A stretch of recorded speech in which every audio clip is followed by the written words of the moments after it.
Preserve, don't demolish. Preserve, don't demolish. I want to ask our next speaker to come up, who's been with us and on the front lines fighting to preserve this neighborhood and neighborhoods throughout the city and against NYU's expansion. Simeon Bankoff from the Historic Districts Council. Woo! Thank you. I'm Simeon Bankoff, Historic Districts Council. NYU is running amok in this community. This is a situation that if this were a private developer, people might say, wait, stop. Let's consider what you're doing. Let's look at the neighborhood as, wait, what did NYU President John Sexton call it? A fragile ecosystem? But no, because this is an educational facility, because they can say that we need this space, we have to sacrifice the Poe House. We have to sacrifice the Provincetown Playhouse. We have to sacrifice Circle and Square. We have to sacrifice everything in the village that really makes this area the unique place in American history and the unique place in New York City that it is. This cannot continue to go on. For years, NYU has known that there are concerns about this area, has known that there are residents, that there are people, there are activists, there are elected officials who believe in preserving the South Village. They signed an agreement saying they would support a South Village Historic District, and then they turn around and after negotiations, they say they will preserve 6% of the interior of the building and maybe the front of the door. That ain't preservation.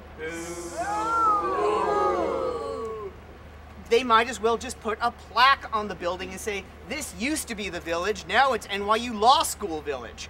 Because that's what they're doing. They are turning this area inch by inch, step by step, building by building, into more of a private campus for their facility. And this cannot be allowed.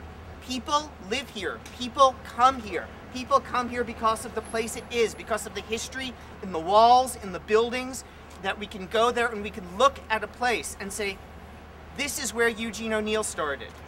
This is where Edgar Allan Poe lived. No more. We can't do that anymore. We're going to be resorting to having to go on guided tours to look at plaques. And that's not history, and that's not New York, and this is unacceptable and must be stopped. Thank you. I'm going to ask Tandy Cronyn to please come up here and say a few words. Tandy. NYU, I love it. It's a great educational institution. It should survive and prosper and grow, but it's turned into a monster. It's gone too far. It is just sucking up this neighborhood. Why can't NYU law students maybe get on a subway and go take a class in an adjacent neighborhood or maybe in one of the boroughs? This neighborhood actually needs this theater. Yeah. I've lived through this before. I used to be a tenant activist for loft dwellers, and I saw this happen in the 80s when we had the big real estate boom. And what happened? I mean, the arts are so important a part not only of our culture but of our economy. And you saw dance companies and artists and theater companies and filmmakers, their loft spaces got sucked up by big business, and they didn't all move and form another great hub somewhere else. We had a diaspora, and New York City was the poorer for that. And now it's happened again. We've got this out-of-control growth. I really don't understand why NYU can't use this building and maybe add on to it, but preserve the theater in it at least for the use of Village Theater. Amen. The Village needs another space of this size. Yeah. And we could make great use of it. So I really think that there's a much better compromise to be had here. And shame on NYU for not listening and not cooperating. That's right. Yeah. And I want to make clear that one of the many groups that have been so strongly behind this are theater groups, because when NYU took over the Provincetown Playhouse, it no longer became a commercial theater. There's been a lot of dispute about how much they use the space at all. They promised to keep it there in perpetuity. They're saying a theater space will continue there under the new building, but we're a little skeptical because NYU has made promises before that they haven't kept, but it's certainly not been an active theater in the way that it historically had been. Another person who knows something about the arts, who's a Greenwich Village resident, who's a wonderful caretaker of a historic property in Greenwich Village, and an Emmy-Award winning writer and producer, Tom Fontana. Yay, Tom! Thank you. I don't have much to add except that I really do believe in a community, and a community is a lot of different parts. It's not just one single entity, and I think NYU has to get back to the idea that a theater and a butcher shop and a deli are all part of a community, and their students are going to be losing when they lose this building. Thank you. Thank you. Absolutely. Our next speaker is a gentleman who had served for quite some time on the community board's landmarks committee. He's a neighborhood activist. He's a part of the South Village preservation effort, group of people who are trying to get this neighborhood landmark. Jonathan Geballe.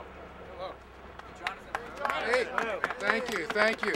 I look at, we don't have a huge contingent here today, but we have an impressive contingent, and it makes me remember that when the Penn Station was torn down, it was a small but dedicated group that brought that to the attention of the city, and it brought results. And that's why we're here today. Another thought I have at this moment is that NYU, as a pillar of this community, should be building up this community. It's impoverishing this community by tearing down this building. I am a member of the South Village Historic District and a former chair of the Landmarks Committee of Community Board 2, and I'm here today to ask NYU to live up to its much publicized commitment and the commendable pledges that it made to hold off on raising these 4 buildings. NYU should go back to rigorously reviewing the project in the manner that was intended by the planning principles and the South Village Historic District group that it made these pledges to. These are the 2 commitments NYU made to the many civic groups in this area, to the elected officials, and these are the people here who are relying on these commitments made by NYU. The first commitment is the planning principles. And first and foremost is that NYU will provide adaptive reuse of buildings before destroying them. The second commitment is to create a South Village Historic District. There has been a formal request and scholarly research that has been made and presented to the Landmark Preservation Commission. NYU has recently reaffirmed its commitment to a South Village Historic District. So we have 2 commitments. 2 pillars holding up this community. And this is the first test of these pledges by NYU. On the adaptive reuse pledge, the planning principles, NYU has not shown that it has adequately pursued reusing these buildings. It needs to go back and do its report and review the possibility of adaptively reusing these buildings. On its second pledge, NYU's pledge with the planning principles, NYU has not taken initiative to thoroughly study the historic importance of these buildings or the effect of losing them and what that would mean to the South Village Historic District.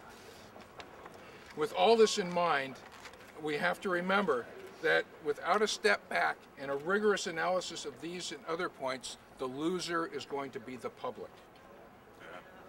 The destruction of these 4 buildings on such scant and incomplete and hasty process will leave us wondering what, if anything, remains of NYU's acclaimed pledges for a historic district and for adaptive reuse before destruction. Thank you. Thank you, John.